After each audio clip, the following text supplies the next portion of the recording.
नमस्कार दोस्तों, स्वागत है आपका विक्रम क्लासेस पर। हिंदी के 25 महत्वपूर्ण के साथ में जो UPSSC के जूनियर असिस्टेंट वीडियो और एग्ज़ाम UKSSC और अन्य वेंडर एग्जामों के लिए काफ़ी महत्वपूर्ण है। चलिए शुरू करते अपने पहले क्वेश्चन से। जाना है तो जल्दी जाओ वाक्य में उचित विराम चिन्ह का प्रयोग होगा। ए अल्प विराम, बी अर्ध विराम, सी विवरण चिन्ह या डी लाघव चिन्ह। तो इसका सही आंसर है हमारा ए अल्प विराम। जाना है के बाद में अल्प विराम का प्रयोग, अल्प विराम चिन्ह जो होता है वो इस तरीके से बनाया जाता है, जबकि अर्ध विराम बिंदी और इस तरीके से कॉमा, और विवरण चिन्ह कुछ इस तरीके से, और लाघव चिन्ह जैसे डॉक्टर लिखते हैं तो ये जो होता है लाघव चिन्ह। क्वेश्चन नंबर 2, निम्न में संयुक्त वाक्य का उदाहरण है। ए मैं दूध पीकर सो गया, बी मैंने दूध पिया और सो गया, सी मैंने दूध पिया सो गया, या डी इनमें से कोई नहीं। इसका सही आंसर है हमारा बी मैंने दूध पिया और सो गया। संयुक्त वाक्य में कुछ चिन्ह होते हैं जो उसकी पहचान हमें बताते हैं, जैसे और, इसलिए, पर, किंतु और या।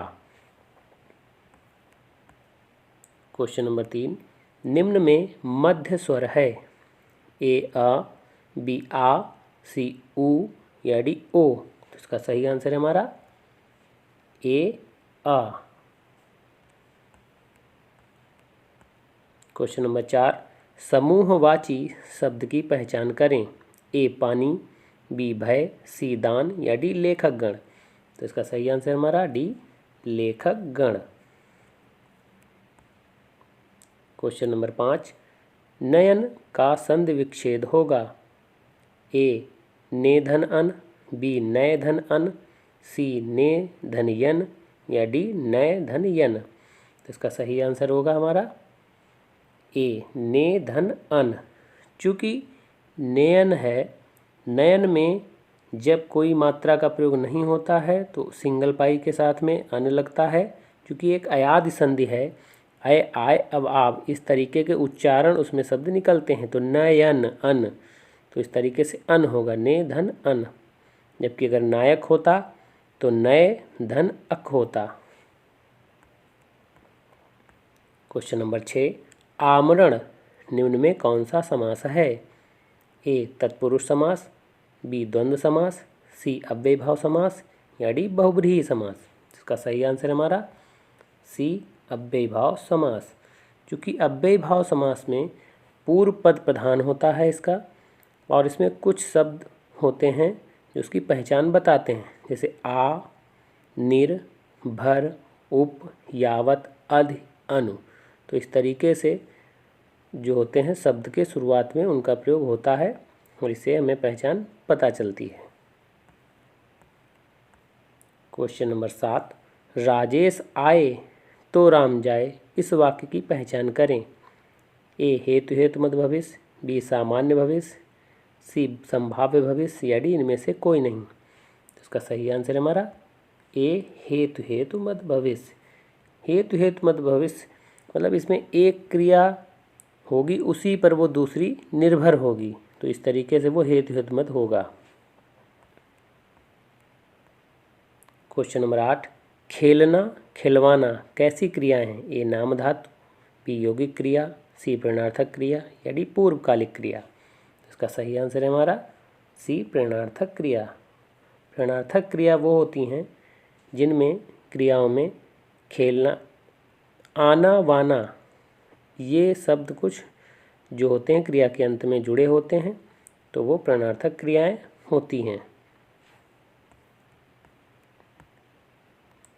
क्वेश्चन नंबर 9, स्वर्ग, पृथ्वी, सूर्य किस शब्द के अनेकार्थी हैं। ए गो, बी गोचर, सी खेचर, या डी निशाचर। इसका सही आंसर है हमारा ए गो। क्वेश्चन नंबर 10, निम्नलिखित में से किस वाक्य में अकर्मक क्रिया है। ए मैं गेहूँ पिसवाता हूँ, बी पानी बरस रहा है, सी श्याम निबंध लिखता है, या डी राम मोहन को रुला रहा है। इसका सही आंसर है हमारा बी पानी बरस रहा है। अकर्मक क्रिया का मतलब वो होता है जिसमें कर्म नहीं होता है। क्वेश्चन नंबर 11, सहयोग का उपयुक्त विलोम शब्द है? ए प्रतियोगी, बी प्रतिद्वंदी, सी प्रतिकूल या डी प्रतिरोधी? इसका सही आंसर है हमारा ए प्रतियोगी। क्वेश्चन नंबर 12, ना भी जन्मा निम्न में किसका पर्यायवाची है? ए देवराज, बी एकापत, सी ब्रह्मा या डी दानव? इसका सही आंसर है हमारा सी ब्रह्मा। क्वेश्चन नंबर 13, खेत रहना मुहावरे का अर्थ है? ए युद्ध में शहीद होना, बी जमीन बिक जाना, सी जमीन खरीदना या डी खेत में खड़े रहना? सही आंसर है हमारा ए युद्ध में शहीद होना। क्वेश्चन नंबर 14, निम्नलिखित में से शुद्ध वाक्य पहचानिए। ए उसके प्राण निकल गए, बी उसका प्राण निकल गया, सी उसके प्राण पखेरु उड़ गया या डी प्राण उसका खत्म हो गया? इसका सही आंसर है हमारा ए उसके प्राण निकल गए। क्वेश्चन नंबर 15, इटावा और औरैया किस बोली क्षेत्र में आता है? ए ब्रज, बी कन्नौजी, सी खड़ी बोली या डी अवधी? का सही आंसर है हमारा बी कन्नौजी। क्वेश्चन नंबर 16, यह गाय अधिक दूध देती है। वाक्य में अधिक विशेषण किसकी विशेषता बता रहा है? ए गाय की, बी दूध की, सी देने की या डी इनमें से कोई नहीं? तो अधिक जो हमारी विशेषता बता रहा है वो दूध की विशेषता बता रहा है। क्वेश्चन नंबर 17, वह अगले साल आएगा। इस वाक्य में कौन सा कारक है? ए अपादान कारक, बी अधिकरण कारक, सी संबंध कारक या डी कर्म कारक? तो इसका सही आंसर है हमारा बी अधिकरण कारक, क्योंकि वो अगले साल आएगा।